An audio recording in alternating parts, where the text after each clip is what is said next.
the habit. Her eyes scanned the dark wool with microscopic precision. "Inspector, look at these flecks. An ivory-colored lipophilic compound." "Wax?" Sam asked. "Not just any wax," Boniface said, her voice trembling slightly. "From its hue and pigmentation, it is the sort utilized in a traditional Catholic pillar candle, a heavy, expensive kind. I believe we have a killer candlestick, Sam. A sanctified weapon. An opportunistic murder," Felix noted, looking around the darkened chapel. "Someone grabbed what was at hand. They didn't come here to kill, but they found they had to." "But why?"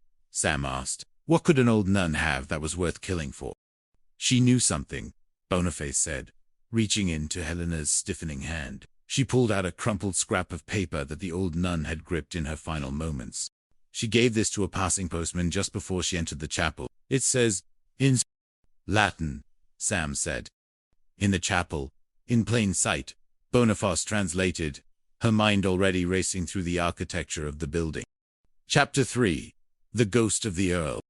The investigation turned the convent into a crime scene, a cruel irony for a place that was supposed to be a sanctuary. Sam Gillespie sat in the small office he had set up in the vestry, looking through the list of people who had been in the building during the blackout period. Lord Matthew, Ronnie Panasser, Lynn Goodwin, and our own sisters, Sam Lissett, and Ruth Penny. She was everywhere yesterday. She has a way of being in rooms she shouldn't be in. "Ruth wouldn't kill a nun for a story," Sam Boniface said, entering with a tray of tea and biscuits. "Wouldn't she? She's ambitious." Boniface. "And this development of the century story is her ticket back to the big leagues. She's tired of being the local girl done good. She wants to be the woman who broke the biggest land scandal in the country." Boniface set the tea down, her gaze searching Sam's face. "Is it her ambition you're worried about, Inspector, or the fact that she's back?" Sam looked away, focusing on his notes. "We need to look at the why before the who. Helena was an archaeologist. She was looking for something, and she found it behind that plaque." They returned to the chapel. The bronze plaque for the late Earl was loose ever so slightly. Boniface used a small screwdriver to pry it away. Behind it was a cavity in the stone, and inside that, a glass jar with a broken wax seal. "Empty," Sam noted, his frustration mounting. "But not long ago," Boniface added, touching the rim. "The dust hasn't settled in the indentation. Something was taken from this jar tonight. Something Helena found." The investigation led them to Lord Matthew's. They found him in the manor library, a room that felt like it was slowly being reclaimed by the earth. Stacks of unpaid bills and legal notices covered the grand desk. "My father was a man of faith," Matthew said, his voice cracking as he held a glass of whiskey. "But he was also a man of secrets. He told me he'd made provisions for the sisters. But I found nothing. Only debt. I'm drowning. Inspector, if this sale doesn't go through, the Sedgwick name ends in a bankruptcy court. I'll be the Earl who sold the family silverware just to keep the roof from falling in." "Did Sister Helena know about these provisions?" "She claimed she did," Matthew admitted, his eyes "She confronted me yesterday. She said my father's heart was in this stone, and that I was betraying his soul. We argued. I was angry. I was desperate. But I didn't kill her. I couldn't." Meanwhile, Ruth Penny was conducting her own investigation. She had dug into the local archives and found a connection that chilled her. She found Sam in the courtyard, the moon lighting the tension in her face. "Sam, look at this," Ruth said, holding up an old school photograph. "Sister Helena didn't just live here. She used to teach at St. Peter's. And look who her star pupil was." Sam looked at the photo. A young, scowling girl stood next to a younger, sterner sister, Helena. It was Lynn Goodwin. "Lynn said Helena made her life a living hell," Ruth whispered. "She hated her. She told me once she'd hated nuns ever since. She said Helena was judgmental and cruel. What if Helena found out something about Lynn's past, something that could ruin her career?" The pieces were moving, but they didn't yet form a picture. There was the waxy indentation found on the candlestick, a pattern that looked like a signet ring or a crest. There was the missing document from the glass jar. And there was the impending contract exchange, a countdown to the destruction of St. Vincent. Chapter 4. The Final Pageant. The day of the quincentennial arrived with a mock celebratory sun. The town gathered in the convent gardens, the air filled with the scent of mown grass and expectation. The sisters, led by Reverend Mother Adrian, stood in their finest habits, their faces masks of serene courage. To the crowd, they looked like statues of The pageant began. Sister Pito declaimed the history of the land, her voice ringing out over the crowd like a clarion call. 500 years, through war and plague, through kings and commoners, the land passed from father to son, the key to each and every one. But the key is not just of iron, and brass, it is a key of service. As the play reached its climax, the symbolic handing of the key to the town, Sister Boniface wasn't watching the stage. She was watching the hands of the guests. She was looking for the mark of a killer. She saw the glint of gold on Lord Matthew's hand. She saw the nervous twitch of Lynn Goodwin's fingers. And then, she saw it. In the model of the developmental, Lord Adam Sedgwick Towers, there was a small decorative crest made of heavy brass. It was used to weight the base of the model. Boniface's eyes widened. She remembered the indentation in the wax on the candlestick. The model, Boniface whispered to Sam, who was standing beside her.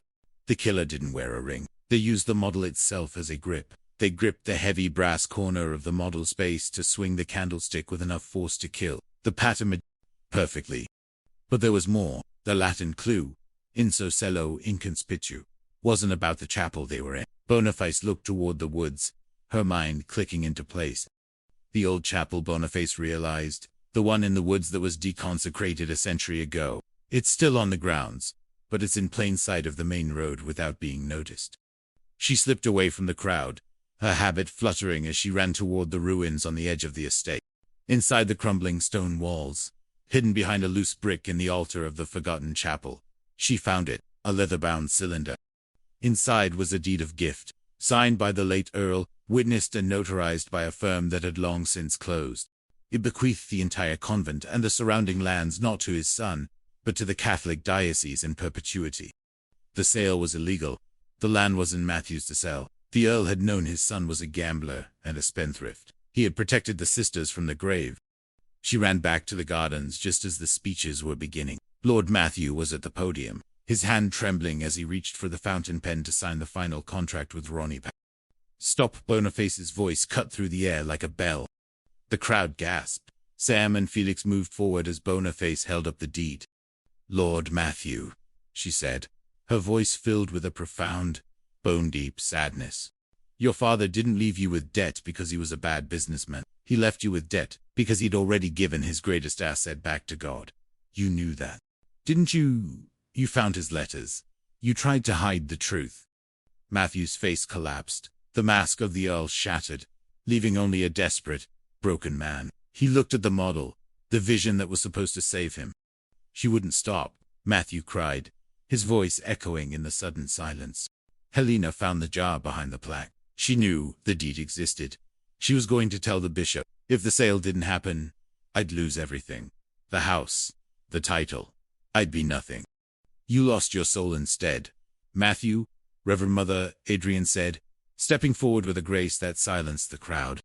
The arrest was quiet. The pageant ended not with a handover of a key to a developer, but with a prayer of thanksgiving that shook the very foundations of the hills. Chapter 5. The Fragrance of Lavender and Forgiveness. In the weeks following the arrest of Lord Matthew, Great Slaughter felt as though it was slowly exhaling a breath it had held for half a century. The scaffolding that had begun to rise around the convent was dismantled, leaving the stone walls to bask in the soft autumn sun. Sister Boniface spent her afternoons in the garden, planting lavender near the spot where Sister Helena had been found. It was a gesture of purification, a way to replace the scent of wax and violence with something that spoke of peace and memory. One evening, Sam Gillespie found her there, leaning on her spade. He looked different, less like a man burdened by the law, and more like someone who had found his own footing again. "The trial dates are set," Sam said. "Matthew is, well, he's cooperative. I think the guilt was heavier than the debt in the end. He's almost relieved to be caught." "Debt can be paid in coin," Inspector Boniface replied, "but a life stolen is a debt that only the Lord can settle." "How is Lynn?" Sam managed a small, sad smile.